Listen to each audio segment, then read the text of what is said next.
G'day guys, welcome back to True Eagle. I thought today I would do a video having a look at some of the more improved players in 2024. Obviously the team's improved, there's no way of denying that. The team's going a lot better. This video is about focusing in and narrowing on some of the guys that are really driving that. And we know that there's, it's a balance of, a lot of experienced players getting back to their best form. In some cases, we've seen some incremental or even significant improvement from some of the younger guys as well. So I've got 7 players here where I'm going to specifically narrow in on their improvement. The reason I picked these 7, A, from the eye test, but B, there is statistical evidence for them also improving. And there's a number of players, like younger guys in particular, where it's hard to actually prove that they've improved, it's just off the eye test. So I was thinking, there would be a separate video probably down the line, maybe when I get back from Greece, assessing the youth, the young talent on our list and how they're going, almost like a mid-season review for the under 22s or whatever. So let me know in the comments if that's something you want to see. But today we're going to talk about generally the players trying to drive improvements in this team. Now, I'm going to start with the most obvious, and that's Jake Waterman. I don't know if there's been an Eagle to shift public perception about them as a player so aggressively in one season that I can remember for a long time. And Jake Waterman is having an outstanding year. I mean, as it currently stands, he's missed some footy over the last week or two. I think it'll be 1 week actually from his concussion, but still ranked first in the league for goals per game. So he's not winning the common, but per game, he's ranked first in the league. He's second in the league for marks inside 50, 6 for contested marks, 7 for score involvements. He's kicked multiple goals in every game since round 3, kicked a bag of 6 against Richmond, kicked 5 goals in the Derby. I'm sure you all remember that. But interestingly as well, it's also the most goals he's ever kicked in a season already. And that's from 8 games. His previous best was 18, which was a couple of years ago now, I think. And last year I thought we did see a little bit of this from Waterman. I think he kicked 4 in round 2 against GWS.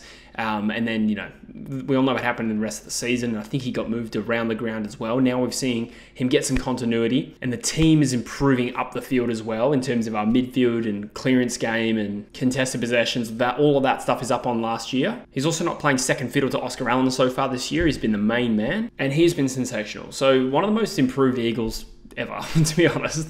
The next one is Elliot Yeo. Now, is he actually an improved player? I'm really focusing on, the Elliot Yeo we've seen in the last few years. We do know he's a dual All-Australian, multi-positional All-Australian too. He's made the bench as a midfielder. He's also done it at half-back many years ago now, but he's 4th in clearances per game.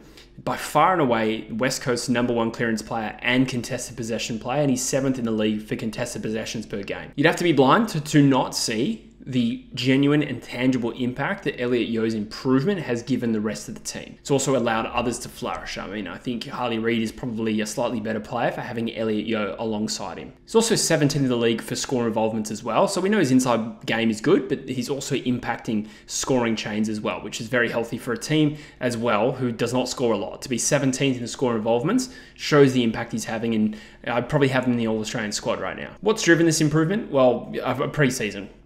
Honestly, it probably is that simple. It's been years since Elliot Yeo had a full preseason. I think he said it since 2019 was the last time. So pre-pandemic was the last time Elliot Yeo started a season fully prepared.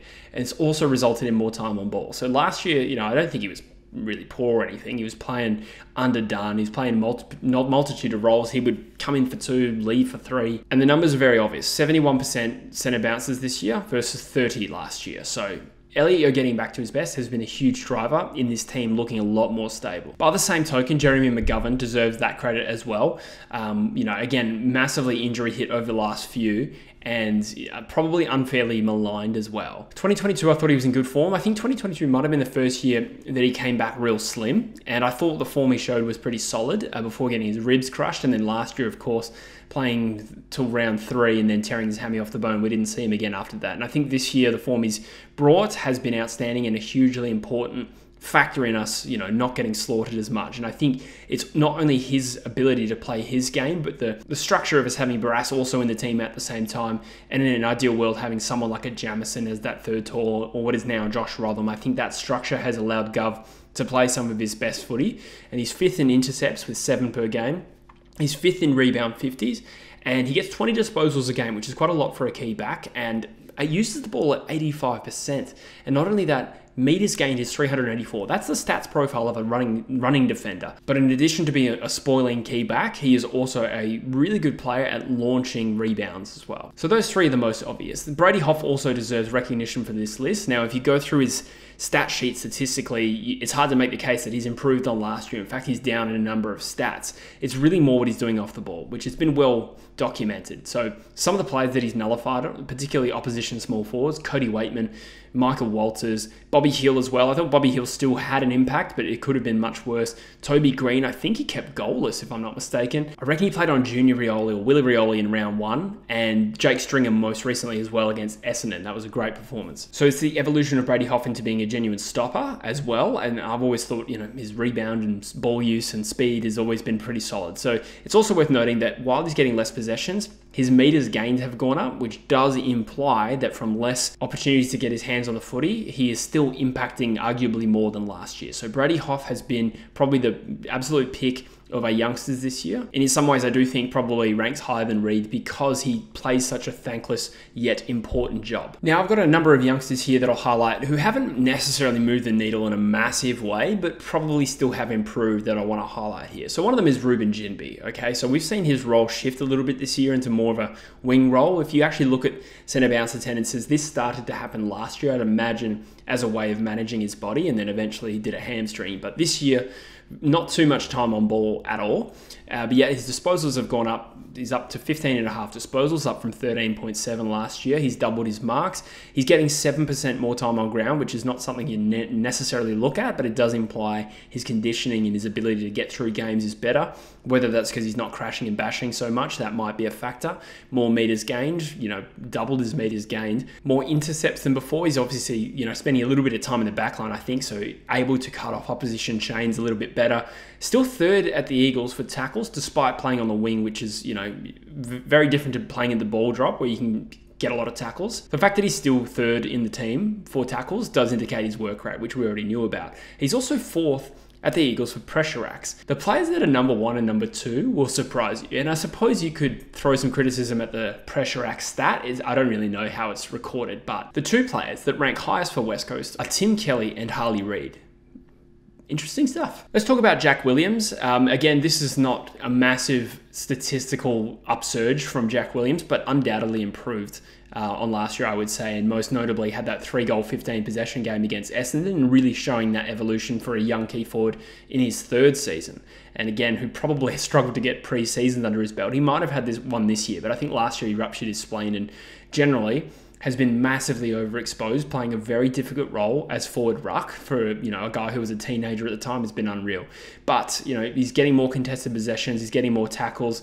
He's kicked 8 from 7 this year, whereas last year he had 5 from 10. So that's a clear improvement and absolutely worth highlighting. And his disposal efficiency is 80%. So again, it's the bobbing up and being able to kick goals, timely goals. He gets them in general play. He also gets them by marking and leading or taking a pack mark. He's become a reliable player, or an increasingly reliable player. And he's not an A-grader by any stretch, but, I'm increasingly confident Jack Williams has a future in this team. I thought it'd be interesting to have a look at Campbell Chester and how he's going this year as well, because from the eye test, I do think he's slowly improving without necessarily getting a lot of the ball. And there's no doubt that he's playing a lot of time on the wing, and we are seeing it across the competition, but particularly at West Coast, wings are not getting the hands of the footy. They're doing a lot of unrewarded running.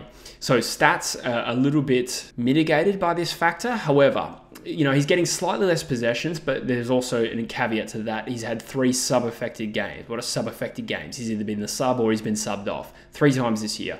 For contrast, for the entire season last year, he had 3 sub-affected games. So the average there probably is a little bit skewed by that fact. He's halved his clangers. Last year he was a little bit error prone, particularly at the start of his career. I thought he worked into the year really well, but, a little bit hot potato with it. He's halved that. He's getting more meters gained despite the slightly lower possession counts. He's got more score involvements. Again, that's impressive considering less possessions overall. And again, to back up the idea that he's not playing a lot of midfield time as such, and he's playing mostly on the wing, almost exclusively, he's attended 1 centre bounce this entire season. So in a role that it's hard to really get volume and high volume possessions, etc., I think Chester has still slightly improved. It would be nice to see him get his hands on the footy a little bit more. I do think that comes down to role. If there's a time in the future, if he plays in the waffle, it'd be nice to see him actually in the guts. So those are the players for whom it was easy to make a statistical evidence-based argument they've improved on last year. There's a few players that probably have improved on the eye test.